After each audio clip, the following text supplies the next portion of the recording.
Hi there, it's James McCarty, the sports director at Flag Family Media, and we're here now with one of the Fargo-Moorhead RedHawks pitchers, a local product from Fargo, actually, Alex Dubord. How are you doing? Great. Hey, last year you were a rookie in the American Association. You grew up pitching for Fargo South. You were able to come back home, play pro ball. What was that whole experience like for you, being able to come back? And I mean, I got to imagine you came to a few games a year here growing up, and now you're on the mound and people are watching you. Absolutely. I mean, obviously, as a kid in Fargo, love baseball. You grow up coming here all the time. You know, it's a dream as a kid, but it's awesome when a couple kids, local kids, can put the dreams to reality and come out and actually do it. So it feels good. And last year, I remember talking with your manager in Chris Coast and him saying, man, we just didn't know at times, was it going to be a spot for Alex? And then all of a sudden they put you in a position to get a relief appearance, and you did well. And then you got a save.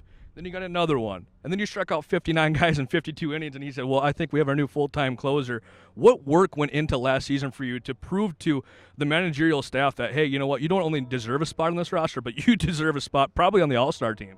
So, as a lot of people know, obviously I was drafted, and my issue with being with the Giants was strikes, right? I weak with strikes. So, main point of coming in last year was just go in, throw strikes, compete.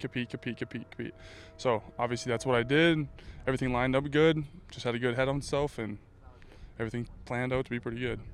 Perfect. Yeah, you threw a heck of a lot of strikes. Your strike-to-ball ratio was phenomenal last year. What did you work on most this offseason to be able to help yourself take unbelievably not what you had a 1.73 ERA last year? How are you going to be a little bit better than last year even? So the main thing I try to focus on was consistency, right? As a pitcher, you need to do the same mechanics, same everything every pitch. So in the offseason, it was just hammering mechanics, making sure everything was staying the same. So same thing this year, right? Dial back in and just make sure the body's moving the same, keeping everything the same.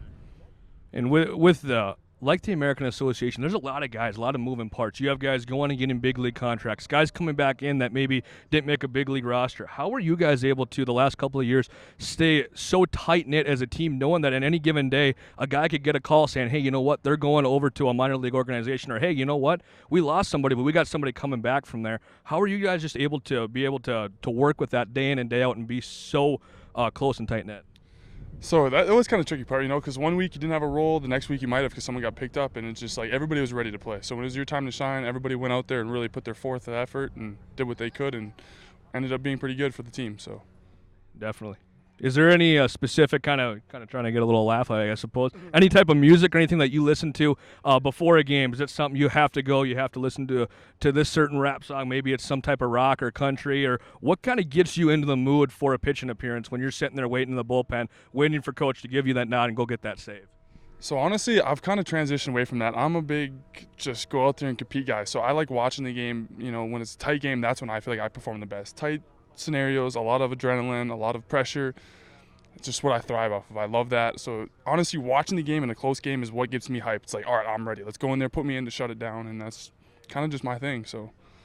Hey, hey, you gotta love that though. You're ready to rock and roll. What is the expectation for this year's team? You guys made it to the championship series last year. You ended up falling against Kansas City. Is it an all-star appearance? Is it going to be a sub-2 ERA once again? Is it going to have a more than a 9 strikeout to walk ratio, or is it a championship? What are you looking for and saying, hey, it's a successful year if this happens? I mean, obviously the goal is to win the championship, right? But I mean, a successful season to me for just everybody's having a winning record, right? Playing good area. I'm not going to worry too much about stats, right? Because it is what it is. So as long as we can go out there and compete and help the team win, that's what I'm looking for. Hey, Alex, thank you for coming to your time today. I really do appreciate it, and we're pulling for the RedHawks to get that championship this year. Appreciate it. Thank you very much. I'm James McCarty, the sports director at Flag Family Media. Have a great rest of your day.